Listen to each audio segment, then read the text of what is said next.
విద్యార్థులందరికీ ఇంకోసారి సుస్వాగతం. ఈరోజు మిస్సెలేనియస్ ఈవెంట్స్ గురించి మాట్లాడుకుందాం. సిర్కేడియన్ రిథమ్, మెలటోనిన్ అనేటువంటి పదాలు తరచుగా మనం వింటూ ఉంటాం. అసలు వీటి అర్థం ఏమిటి? పాలీమెటలిక్ నాడ్యూల్స్ అంటే ఏమిటి? అసలు వీటికి అంత ఇంపార్టెన్స్ ఎందుకు ఇస్తున్నారు? పాలీమెటలిక్ నాడ్యూల్స్కి అలాగే గ్రేటర్ ఇండియన్ ఓషన్ రీజియన్కి మధ్య ఉన్నటువంటి సంబంధం ఏమిటి?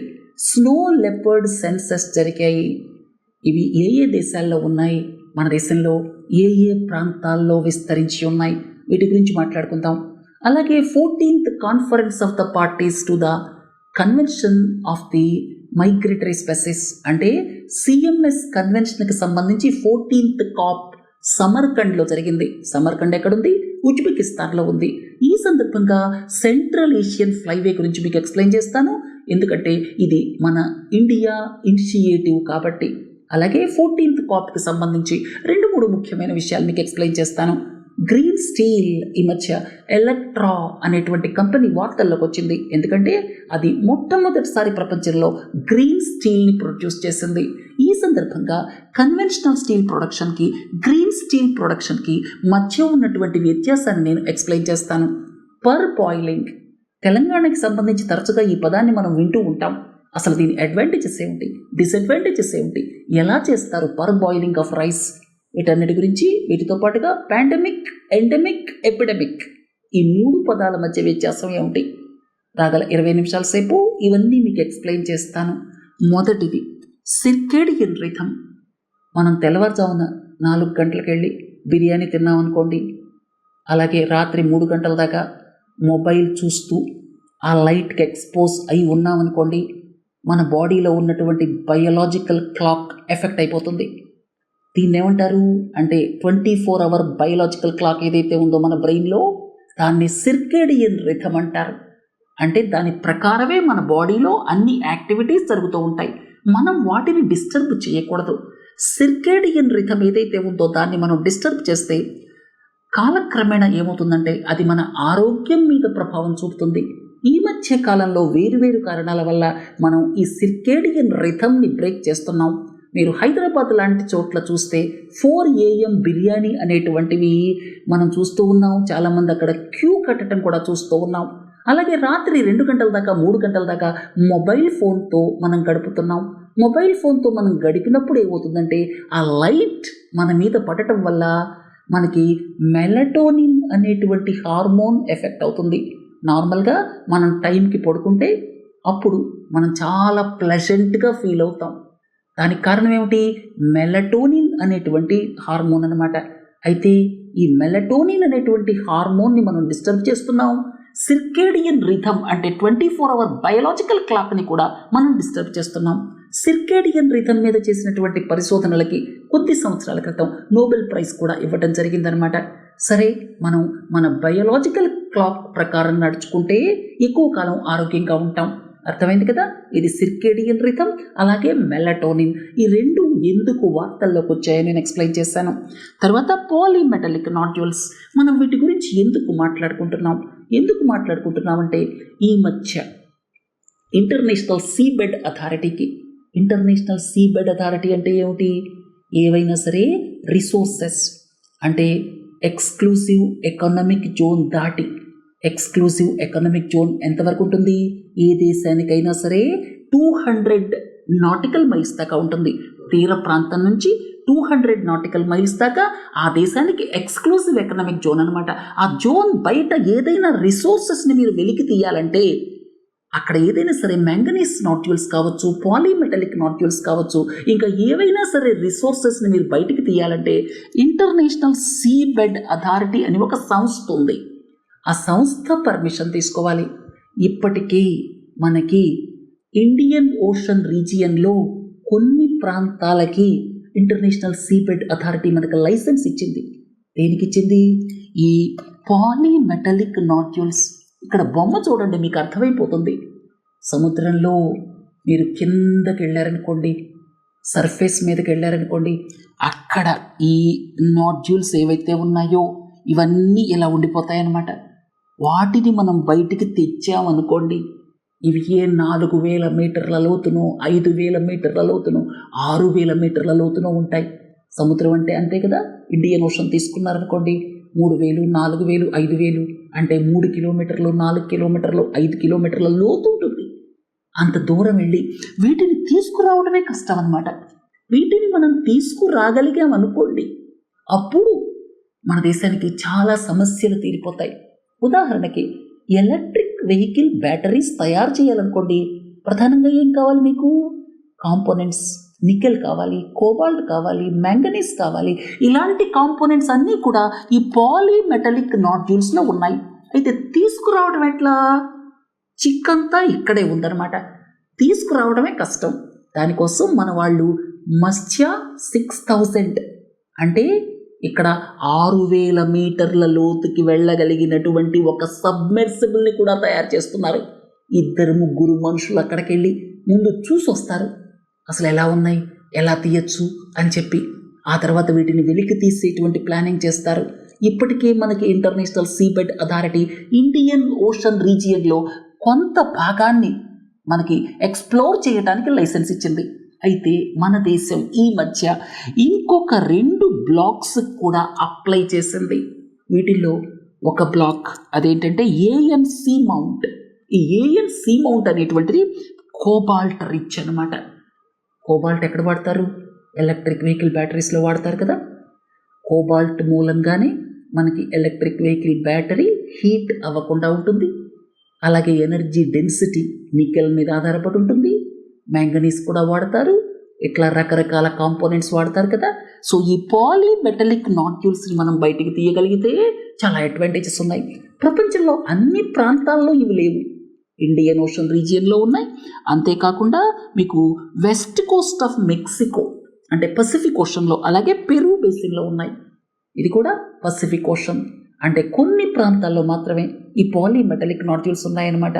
మన వాళ్ళు మత్స్య 6000 ద్వారా అన్ని జాగ్రత్తగా చూసుకొని తర్వాత బయటికి తీయగలిగితే చాలా సంతోషం. తర్వాత స్నో లెపర్డ్, ఇవి ముఖ్యంగా రఫ్ టెర్రైన్, అలాగే బాగా హై ఎలివేషన్స్, బాగా స్నోఫాల్ ఉంటుంది చూడండి, అలాంటి హై ఎలివేషన్స్లో ఉంటాయి. అలాగే బాగా హై కొండ ప్రాంతాల్లో ఉంటాయి. రగ్డ్ టెర్రైన్ అంటే బాగా రఫ్గా ఉండేటువంటి ప్రాంతాల్లో ఉంటాయి. మొత్తం 12 దేశాల్లో ఉన్నాయి. సెంట్రల్ ఏషియన్ కంట్రీస్లో ఉన్నాయి, హిమాలయన్ కంట్రీస్లో ఉన్నాయి. మన దేశంలో ఈ మధ్య స్నో లెపర్డ్ సెన్సస్ జరిగింది. మొత్తం 718 ఉంటే 477 ఒక్క లడాక్ యూనియన్ టెరిటరీలోనే ఉన్నాయి. అర్థమైంది కదా. దాదాపు 60% ఒక్క లడాక్లోనే ఉన్నాయి. తర్వాత ఉత్తరాఖండ్, హిమాచల్ ప్రదేశ్, జమ్మూ అండ్ కాశ్మీర్ దాదాపు 90% కంటే పైగా వెస్ట్రన్ హిమాలయాస్లో ఉన్నాయి. ఈస్టర్న్ హిమాలయాస్లో 10% కంటే తక్కువ ఉన్నాయి. సిక్కిం, అరుణాచల్ ప్రదేశ్, ఇవి స్నో లెపర్డ్స్కి సంబంధించి. సెంట్రల్ ఏషియన్ ఫ్లైవే మీరు వినే ఉంటారు. COP14 అంటే కాన్ఫరెన్స్ ఆఫ్ ద పార్టీస్ 14 అంటే 14వ సదస్సు అనమాట. ఇది సిఎంఎస్కి సంబంధించి అంటే convention on the migratory species. అసలు దీని అర్థం ఏమిటి? ఉదాహరణకి మీరు సైబీరియా ప్రాంతం ఉందనుకోండి, బాగా చల్లగా ఉంటుంది శీతాకాలంలో. అక్కడి నుంచి చాలా పక్షులు వేడి ప్రాంతాలకు వస్తాయి, ఆఫ్రికాకు వస్తాయి, మన దేశానికి వస్తాయి, ఇండియన్ ఓషన్కి వస్తాయి. సో ఇవి అక్కడ ఉన్నటువంటి హార్ష్ వింటర్స్ని తప్పించుకోవడానికి ఇక్కడికి వస్తాయి, మళ్ళీ ఇక్కడి నుంచి అక్కడికి వెళ్ళిపోతాయి. ఇదంతా కూడా మైగ్రేటరీ రూట్స్ అనమాట. సో ఇలాంటి మైగ్రేటరీ స్పెసెస్ని ప్రొటెక్ట్ చేయడం కోసం ఏర్పడిందే సిఎంఎస్ కన్వెన్షన్. అయితే సిఎంఎస్ కన్వెన్షన్తో వచ్చిన ఇబ్బంది ఏంటంటే అక్కడ దానికి సరైన ఫండింగ్ సపోర్ట్ లేదు. తర్వాత ఈ సిఎంఎస్ కన్వెన్షన్ ద్వారా వేరువేరు దేశాలు నాలెడ్జ్ షేరింగ్, కోఆర్డినేషన్ చేస్తూ ఉంటాయి. అయితే ఇది లీగల్లీ బైండింగ్ కాదు. తర్వాత సిఎంఎస్ కన్వెన్షన్లో 2 ఎన్నెక్సర్స్ ఉన్నాయి. తర్వాత వాటికి ప్రొటెక్షన్ లెవెల్స్ని బట్టి వాటిల్లో చేరుస్తారు. తర్వాత ఈ సిఎంఎస్ కన్వెన్షన్ కింద ఏం చేస్తారంటే రకరకాల అగ్రిమెంట్స్ కుదుర్చుకుంటారు. అంటే కొన్ని దేశాలు కలిసి, ఉదాహరణకి ఇక్కడ దాదాపు 600 బర్డ్స్ మనకి ఆర్కిటిక్ రీజియన్ నుంచి, సైబీరియా రీజియన్ నుంచి ఇండియన్ ఓషన్ దాకా వస్తూ ఉంటాయి. సో ఇక్కడ ఉన్నటువంటి దాదాపు 30 దేశాలు కలిసి ఒక సెంట్రల్ ఏషియన్ ఫ్లైవే దీనికోసం ఒక ఒప్పందాన్ని కుదుర్చుకున్నాయి. దీనికి ప్రధాన కారణం ఎవరంటే మన దేశం అనమాట. సో సెంట్రల్ ఏషియన్ ఫ్లైవే అంటే పైనుంచి ఆర్కిటిక్ రీజియన్ నుంచి ఇండియన్ ఓషన్ దాకా వచ్చేటువంటి పక్షులు ఏవైతే ఉన్నాయో దాదాపు 500-600 ఉన్నాయి. వాటి ప్రొటెక్షన్ గురించి అనమాట. ఇప్పుడు పక్షులు మైగ్రేట్ అవుతూ ఉంటాయి ఒక దేశం నుంచి ఇంకో దేశానికి. ఒక దేశం వాళ్ళేమో మేము ప్రొటెక్ట్ చేస్తాం, రెండో దేశం వాళ్ళేమో మేము చేయమంటే కుదరదు కదా. సో అందుకని ఇక్కడ ఇలాంటి ఫ్రేమ్వర్క్ అగ్రిమెంట్స్ని CMS కన్వెన్షన్ కింద వేరు దేశాలు కుదుర్చుకుంటూ ఉంటాయి. అలాంటి వాటిలో ఒకటి ఈ సెంట్రల్ ఏషియన్ ఫ్లైవే. దీనికి ప్రధాన కారణం మన దేశం అనమాట. అర్థమైంది కదా. తరువాత ఫస్ట్ గ్రీన్ స్టీల్ ప్లాంట్ ఎలక్ట్రా అనేటువంటి కంపెనీ. ఈ మధ్య ఒక వార్త వచ్చింది. ఎలక్ట్రా అనేటువంటి కంపెనీ, దీని వెనకాల బిల్ గేట్స్ ఉన్నారు, అమెజాన్ కంపెనీ ఉంది. మొట్టమొదటి ఫస్ట్ గ్రీన్ స్టీల్ ప్లాంట్ అనమాట. గ్రీన్ స్టీల్ అంటే ఏమిటనేది కొద్ది సెకండ్ల తర్వాత చెప్తాను. తర్వాత ఈ వార్త చూడండి. మన దేశం కూడా 2030 కల్లా 5 మిలియన్ టన్నులు గ్రీన్ స్టీల్ తయారు చేయాలి అని ప్రణాళికలు వేస్తోంది. దీనికి సంబంధించి 2023లో 13 టాస్క్ ఫోర్సెస్ని ఏర్పాటు చేసింది. అంటే గ్రీన్ స్టీల్ దిశగా అడుగులు వేయటానికి 13 టాస్క్ ఫోర్సెస్ని ఏర్పాటు చేసింది. ఈ మధ్య కొద్ది రోజుల క్రితం 14వ టాస్క్ ఫోర్స్ను కూడా ఏర్పాటు చేసింది. గ్రీన్ స్టీల్ ప్రొడక్షన్ కోసం బయోచార్ యూజ్ చేయవచ్చా? బయోచార్ అంటే ఏమిటి? మీరు బయోమాస్ ఉంది కదా, ఇంతకుముందు నేర్చుకున్నాం మనం. బయోమాస్ తీసుకొని, అంటే అగ్రికల్చరల్ వేస్ట్ ప్రోడక్ట్స్, ఈ అగ్రికల్చరల్ వేస్ట్ ప్రోడక్ట్స్ని తీసుకొని ఆక్సిజన్ లేకుండా 400-500 డిగ్రీల సెల్సియస్ దగ్గర మండిస్తే ఆక్సిజన్ ఉండదు అక్కడ, అది బర్న్ అవ్వదు. ఆ హై టెంపరేచర్ దగ్గర, దాన్ని పైరోలిసిస్ అంటాం, ఆ హై టెంపరేచర్ దగ్గర ఇక్కడ మీకు చూస్తే బయోచార్ వస్తుంది. ఈ బయోచార్ అనేది అగ్రికల్చరల్ ఆపరేషన్స్లో చాలా ఉపయోగపడుతుంది. మీరు రూట్ సిస్టమ్ దగ్గర వేశారనుకోండి, అక్కడ వాటర్ రిటెంటివిటీ చాలా ఎక్కువ కాలం ఉంటుందన్నమాట. ఇట్లా అగ్రికల్చర్ సెక్టర్లో చాలా యూజెస్ ఉన్నాయి. అయితే ఈ బయోచార్ని యూజ్ చేయొచ్చేమో గ్రీన్ స్టీల్ ప్రొడ్యూస్ చేయడానికి అని చెప్పి పరిశోధనలు చేయడానికి 14th టాస్క్ ఫోర్స్ని కూడా ఏర్పాటు చేసింది. బయోచార్ అంటే అర్థమైంది కదా. మనం ఇంతకుముందు నేర్చుకున్నాం. ఈ అగ్రికల్చరల్ వేస్ట్ ప్రోడక్ట్స్ తీసుకొని ఆక్సిజన్ లేకుండా, ఆక్సిజన్ ఉంటే ఏముంది, మండిపోతుంది. ఆక్సిజన్ లేకుండా, అంటే ఆక్సిజన్తో కాంటాక్ట్ లేకుండా టెంపరేచర్ రీచ్ చేసామనుకోండి 400 డిగ్రీ సెల్సియస్ దాకా, దాన్ని పైరోలిసిస్ అంటాం. అప్పుడు మీకు ఏదైతే ప్రోడక్ట్ వస్తుందో దాన్ని బయోచార్ అంటాం. దానికి చాలా ప్రాపర్టీస్ ఉన్నాయి, చాలా చోట్ల యూజ్ చేస్తారు. అగ్రికల్చర్లో యూజ్ చేస్తే దానికి చాలా బెనిఫిట్స్ ఉన్నాయన్నమాట అగ్రికల్చర్ సెక్టర్కి. వీటన్నిటి గురించి మనం ఇంతకుముందు మాట్లాడుకున్నాం. సరే, ఈ 14 టాస్క్ ఫోర్స్ ఏం చేస్తాయి అనేది పక్కన పెడదాం కాసేపు.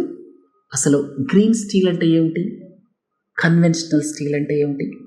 ప్రపంచం మొత్తం మీద కన్వెన్షనల్ స్టీల్, బ్లాస్ట్ ఫర్నెస్, అలాగే బేసిక్ ఆక్సిజన్ ఫర్నెస్, BOF, ఈ ప్రాసెస్ ద్వారా స్టీల్ని ప్రొడ్యూస్ చేస్తున్నారు.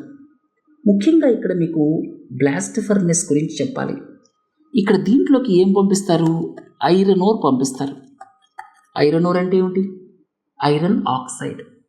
ఇక్కడ ఐరన్ ఓర్ నుంచి మనం ఐరన్ని సపరేట్ చేయాలి, అంతే కదా. ఐరన్ ఓర్ నుంచి ఐరన్ని సపరేట్ చేయాలి. అక్కడ చాలా వ్యర్థాలు ఉంటాయి, చాలా ఆక్సైడ్స్ ఉంటాయి. వాటన్నిటిని తీసేయడానికి ఏం చేస్తారంటే ఇక్కడ కోక్ వాడతారు. కోక్ అంటే ఎలా వస్తుంది? అది కోకింగ్ కోల్ నుంచి, మెటలర్జికల్ కోల్ అని కూడా అంటాం. చాలా క్వాలిటీ కోల్ అనమాట. కార్బన్ కాంటెంట్ చాలా ఎక్కువ ఉంటుంది, యాష్ కాంటెంట్ తక్కువ ఉంటుంది, మాయిశ్చర్ తక్కువ ఉంటుంది.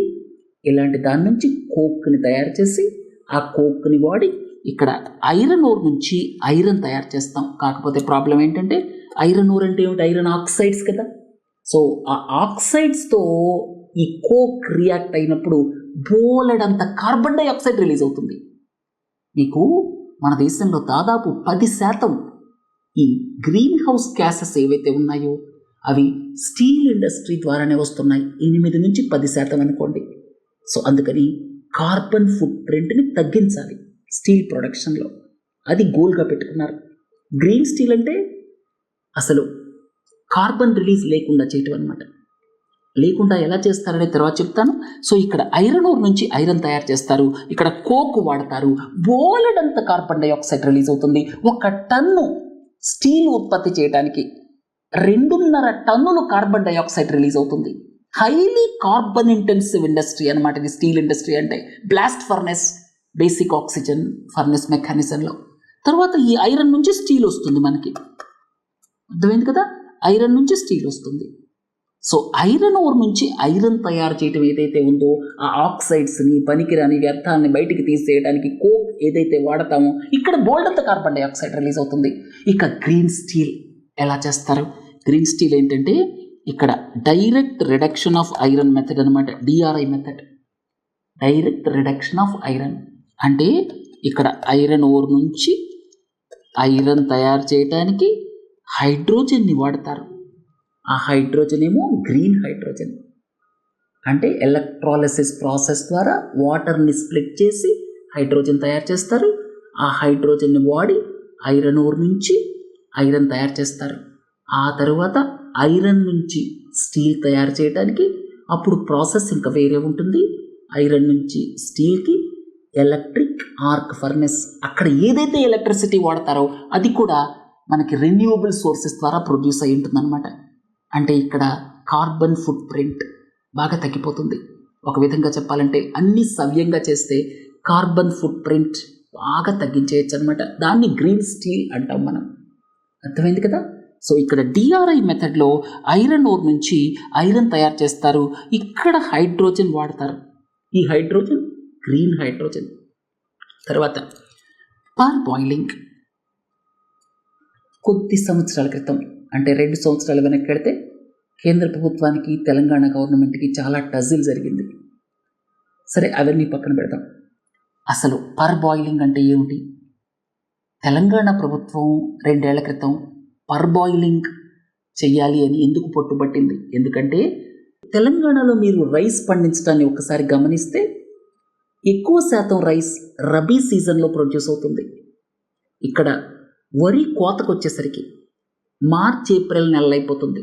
ఏప్రిల్ నెలలో వరి కోసారనుకోండి బాగా వేడిగా ఉంటుంది. అప్పుడు నార్మల్గా దాన్ని మిల్క్ తీసుకెళ్ళామనుకోండి చాలా బ్రేక్ అయిపోతాయి, అంటే నూకలు ఎక్కువ వస్తాయి, బ్రోకెన్ రైస్ ఎక్కువ వస్తాయి. ఇక్కడ మీరు పర్ బాయిలింగ్ ద్వారా దాన్ని మిల్క్ తీసుకెళ్ళారనుకోండి అప్పుడు నూకలు తక్కువ వస్తాయి, బ్రేకేజ్ ఆఫ్ రైస్ తగ్గుతుంది. అందుకని తెలంగాణ ప్రభుత్వం అప్పుడు పట్టుబట్టింది. సరే ఆ విషయాన్ని పక్కన పెట్టి అసలు పర్ బాయిలింగ్ అంటే ఏమిటి, అడ్వాంటేజెస్ ఏమిటి, డిసడ్వాంటేజెస్ ఏమిటి ఎక్స్ప్లెయిన్ చేస్తాను. ఇక్కడ ఏం చేస్తారంటే ఈ యొక్క ప్యాడీ అంటే వడ్లు ఏవైతే ఉన్నాయో వాటిని ఇక్కడ నీళ్ళల్లో నానబెడతారు. నీళ్ళల్లో 8 గంటల పాటు నానబెడతారు. ఆ తర్వాత 20 నిమిషాల సేపు స్టీమింగ్ చేస్తారు. అర్థమైంది కదా. స్టీమింగ్ ద్వారా ఏమవుతుంది, మైక్రో ఆర్గానిజమ్స్ అన్నీ చచ్చిపోతాయి. ఎక్కువ కాలం ప్రిజర్వ్ చేయొచ్చు. తర్వాత రెండోది ఏంటంటే జెలటినైజేషన్ అయిపోతుంది అనమాట. జెలటినైజేషన్ అంటే ఏమిటి? ఇక్కడ చూడండి ఈ పిక్చర్లో ఈ చుట్టూ ఉండేటువంటి ఏవైతే కాంపోనెంట్స్ ఉన్నాయో నార్మల్ రైస్ని మనం మిల్లింగ్ చేసినప్పుడు కొన్ని కాంపోనెంట్స్ బయటకు వెళ్ళిపోతాయి. తవుడు అలాగే బయట హస్క్ వాటితో పాటు అంటే వరి పొట్టు అలాగే తవుడు వాటితో పాటు ఈ యొక్క న్యూట్రియంట్స్ బయటకు వెళ్ళిపోతాయి. కానీ ఇక్కడ మనం పర్ బాయిలింగ్ ప్రాసెస్లో ఏం జరుగుతుందంటే ఈ న్యూట్రియంట్స్ అన్నీ మధ్యకు వచ్చేస్తాయి అన్నమాట. దాంతో న్యూట్రియంట్స్ పెరుగుతాయి పర్ బాయిల్డ్ రైస్లో. సరే ప్రాసెస్కి వద్దాం. మొట్టమొదటేమో ఇక్కడ నీళ్ళలో నానబెడతారు, తర్వాత ఏమో స్టీమింగ్ చేస్తారు 20 నిమిషాల సేపు, తర్వాత మళ్ళీ దీన్ని డ్రైయింగ్ చేస్తారు. మాయిశ్చర్ తగ్గించాలి కదా, ఎందుకంటే రైస్ మిల్కి తీసుకెళ్ళాలి, మాయిశ్చర్తో తీసుకెళ్ళలేరు కదా, అందుకని ఇక్కడ ఆరబెడతారు. చూడండి ఇక్కడ ఆరబెడుతున్నారు. ఆరబెట్టిన తర్వాత అప్పుడు రైస్ మిల్కి తీసుకెళ్తారు. అప్పుడు మీకు పర్ బాయిల్డ్ రైస్ వస్తుంది. దీని అడ్వాంటేజెస్ ఏమిటి అని చూస్తే న్యూట్రియంట్స్ ఎక్కువ ఉంటాయి. ఎందుకంటే ఇక్కడ ప్రాసెస్ ఏంటంటే జెలటినైజేషన్ అనమాట. మీరు ఏదైతే నీళ్ళల్లో నానబెట్టినటువంటి వడ్లు ఏవైతే ఉన్నాయో వాటికి మీరు స్టీమింగ్ చేయటం ద్వారా ఈ న్యూట్రియంట్స్ బయట పొరల్లో ఉండేటువంటి న్యూట్రియంట్స్ మధ్యకి వెళ్ళిపోతాయన్నమాట. ఈ ప్రాసెస్ని జెలటినైజేషన్ అంటారు. అందుకని పర్ బాయిల్డ్ రైస్లో ఎక్కువ న్యూట్రియంట్స్ ఉంటాయి అనే విషయాన్ని గుర్తుపెట్టుకోండి. రెండోది ఏంటంటే అక్కడ మనం మైక్రో ఆర్గానిజమ్స్ని స్టీమింగ్ ద్వారా చంపేస్తున్నాం. అందుకని ఎక్కువ కాలం మనం దాచుకోగలం బియ్యాన్ని, పురుగులు పట్టకుండా, పాడైపోకుండా. తర్వాత బ్రేకేజ్ ఆఫ్ ద రైస్. ఇంతకుముందు మీకు చెప్పాను, ఒకవేళ మనం వరి కోతలు రబీ సీజన్లో ఏప్రిల్లో కోసామనుకోండి, ఆ ఎండలకి నూకలు ఎక్కువ వస్తాయి. సో నూకల్ని తగ్గించడానికి, అంటే బ్రోకెన్ రైస్ తగ్గించడం కోసం ఈ పర్బాయిలింగ్ ఉపయోగపడుతుంది. తర్వాత స్టార్చ్ ఇన్ ద పర్బాయిల్డ్ రైస్, ఇది ప్రీబయోటిక్గా ఉపయోగపడుతుంది. అంటే ఇక్కడ హెల్దీ బ్యాక్టీరియా గ్రో అవ్వటానికి, అంటే మన గట్లో హెల్దీ బ్యాక్టీరియా ఉంటుంది కదా, మన జీర్ణ వ్యవస్థలో హెల్దీ బ్యాక్టీరియా ఉంటుంది కదా, అక్కడ ఆ హెల్దీ బ్యాక్టీరియాకి ఇది ఒక ఫెర్టిలైజర్ లాగా ఉపయోగపడుతుంది అనమాట, ఈ పర్బాయిల్డ్ రైస్లో ఉండేటువంటి స్టార్చ్ ఏదైతే ఉందో. సో చాలా రకాలుగా అడ్వాంటేజెస్ ఉన్నాయి, డిసడ్వాంటేజెస్ కూడా కొన్ని ఉన్నాయి. ఒకవేళ ఆర్సనిక్ ఉండేటువంటి ప్రాంతాలు అనుకోండి, ఉదాహరణకి వెస్ట్ బెంగాల్, బీహార్ లాంటి ప్రాంతాలు, అక్కడ ఆర్సనిక్ ఎక్కువ ఉంటుంది. సో అదేమవుతుందంటే ఈ జెలటినైజేషన్ ప్రాసెస్లో సెంటర్కి చేరిపోతుంది, అందుకని ఆర్సనిక్ కాంటెంట్ పెరుగుతుంది. తర్వాత రైస్ మిల్ ఎస్టాబ్లిష్ చేయడానికి కాస్ట్ కొంచెం పెరుగుతుంది. అది కాక ఒక వాసన వస్తుంది, కొంతమంది ఇష్టపడరు పర్బాయిల్డ్ రైస్ని యూజ్ చేయడానికి. ఇవి డిసడ్వాంటేజెస్. ఇక చివరి ప్రశ్న, ఎండమిక్, పాండమిక్, ఎపిడమిక్. ఎండమిక్ అంటే ఉదాహరణ మీకు మలేరియా, అది పొమ్మన్నా పోదు, ఉంటానే ఉంటుంది, కానీ పెద్దగా ఇబ్బంది పెట్టడం లేదు. మనం జాగ్రత్తలు తీసుకున్నాం, చాలామందికి రెసిస్టెన్స్ వచ్చేసింది, దోమలు కుట్టి కుట్టి కుట్టి. సో ఇలా ఇక్కడ ప్రివలెన్స్ ఉండటాన్ని ఏమంటామంటే ఎండమిక్ అంటాం. పెద్దగా ఇబ్బంది పెట్టదు, అలాగని పోదు, ఉంటూనే ఉంటుంది. అలాంటి డిసీజ్ని ఎండమిక్ అంటాం. ఉదాహరణకి ఇప్పుడు కోవిడ్-19 కూడా ఎండమిక్ అంటున్నారు. ఇప్పుడు వ్యాక్సినేషన్లు అయిపోయాయి, రెసిస్టెన్స్ వచ్చేసింది. ఇప్పుడు కోవిడ్-19 మూలంగా ఎవరైనా ఎఫెక్ట్ అయినా సరే పెద్దగా ఇబ్బంది పట్టలేదు, దాని గురించి మాట్లాడుకోవటం లేదు కూడా. ఇది ఎండమిక్ స్టేజ్కి వచ్చిందేమో అన్న సందేహాలు కూడా ఉన్నాయన్నమాట, మలేరియా లాగా. ఇక ఎపిడమిక్, ఒక ప్రాంతంలో, ఒక దేశం కావచ్చు, ఒక ప్రాంతం కావచ్చు, అక్కడ కేసులు ఎక్స్పెక్టెడ్ లెవెల్ దాటి పెరుగుతుంటే దాన్ని ఎపిడమిక్ అంటారు. ఇక అది ఒక దేశంలో కాకుండా చాలా దేశాల్లో జరుగుతుందనుకోండి, చాలా ప్రాంతాల్లో జరుగుతుందనుకోండి, పాండమిక్ అంటారనమాట. కోవిడ్-19 2020 సంవత్సరంలో 2021 సంవత్సరంలో పాండమిక్కి ఉదాహరణ అనమాట. సరే, ఈరోజు ఇంతటితో ముగించి మళ్ళీ సోమవారం నాడు సైన్స్ అండ్ టెక్నాలజీ ఈవెంట్స్తో కలుద్దాం. నమస్తే.